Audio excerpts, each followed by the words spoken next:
scheduled to arrive at about 9 o'clock. They'd be here a little bit before about on time. They come from alongside us in a Japanese destroyer. When these men came aboard, they were expected to be killed. They thought they'd be executed when they got.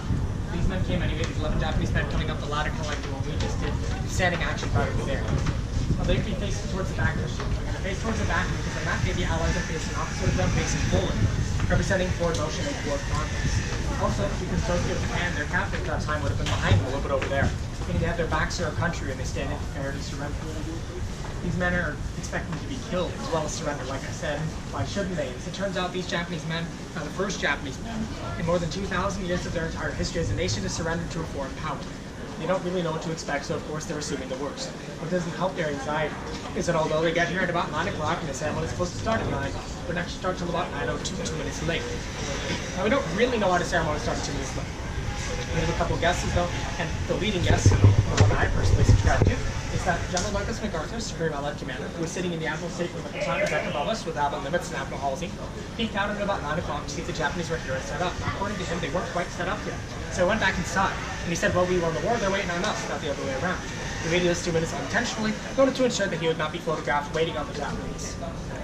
Now, we don't really know if that's the case, of course, but we believe it is just because he did the same thing to the president on more than one occasion. At 9:02, he come down with Admiral Nimitz and Admiral Halsey, this ladder right here. He come up to the other side of where today there's a plaque sitting in the deck. Of course, on that day was a table with surrender documents over. There's a microphone waiting on this side of it for MacArthur to give his opening speech. So he walks up to it, and he's ready to give his opening speech, and the Japanese are absolutely terrified. They're expecting a vengeful or vindictive speech. They've just waited the longest 2 minutes of their entire lives. See, the canopy of Levis isn't here on that day. Instead, it's the whole crew of the Missouri, all 3,000 men or so, sitting around outside on the superstructure of the turret and anywhere else they can to get a good view of the ceremony. These men are very exposed. So when they see MacArthur walk up, they're expecting nothing nice out of them. But MacArthur will come forward and surprise them a little bit. He actually talked about justice, peace, tolerance, and rebuilding, giving a pretty magnanimous speech before inviting the Japanese to sign. He started by sending forward the first man and the only civilian to sign on this day, Japanese Foreign Minister Mamoru Shigemitsu. He's then representing the Emperor and civilian government, so he comes forward, sits at the table, pulls off his top hat and his gloves out of respect, then reads over the document with the help of his English interpreter. Before he stands up, signs them at the top, returns the gloves and his hat and steps back to the line. Once he's signed, the representative for the Japanese military is next, Japanese General Yoshijiro Umezu. Now he's there representing the armed forces of Japan, and he's not exactly happy about being there. The big reason he's here is because the Emperor has ordered him to. So when he comes forward and signs, he gets it over with pretty quickly. He doesn't sit down like the man before him. Instead, he just walks up, bends over, signs, steps back of the line, and gets it over with. Once these 2 men have signed, Japan has effectively surrendered. So the Allies are going to come up and seal the deal, starting with General Douglas MacArthur himself. Now when he comes forward and signs, he does something kind of interesting. See, he doesn't technically need to sign the documents because he's Supreme Allied Commander. He's not representing any specific nation. He doesn't really need to sign. He does so anyway, though, not only maybe to show off the title a little bit of Supreme Allied Commander, but also because he wants to sign the 6 pens so that we can give them away afterward as souvenirs. And give them away to some very important people. When he came up inside, there were 2 very tall, very skinny men that followed him up on the side. These were actually Lieutenant Generals Jonathan Wainwright and Sir Arthur Purcell of the U.S. Army and British Army, respectively. These men have both been Japanese prisoners of war for more than 3 years at this point. They were released only about 5 days or so prior to the ceremony. They were not in good condition. The Japanese at that time saw surrender as being subhuman.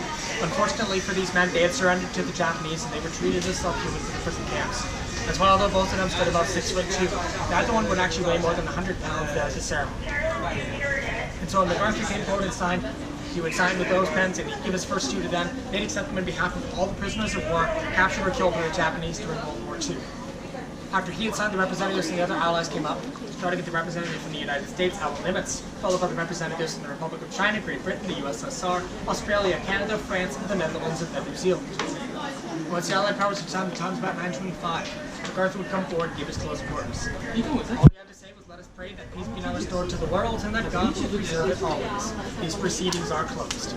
With those very simple words, it took about 23 minutes to end the most brutal and bloody tragedy humanity has ever endured. I use that word tragedy because it's estimated that around its lowest 69 million lives were lost worldwide in World War II. And the vast majority of them, about 50 million, would actually have been civilian lives. But as if some divine power proved the end of the war, this overcast Sunday morning would actually become sunny. The rising sun coming out of the clouds there just as the Japanese were leaving. And for the men there who had seen the rising sun flag of the Japanese so many times, Must have been kind of ironic to think about the Japanese rising sun, the symbol of imperial Japan, being a setting sun of the Japanese Empire. I guess you could say it's true they got us fuel. In any case, I want to give you guys a couple moments to look down the deck up here. There are a few things to see, of course. There's a plaque on the table where he stood back there. Actually, display case right here.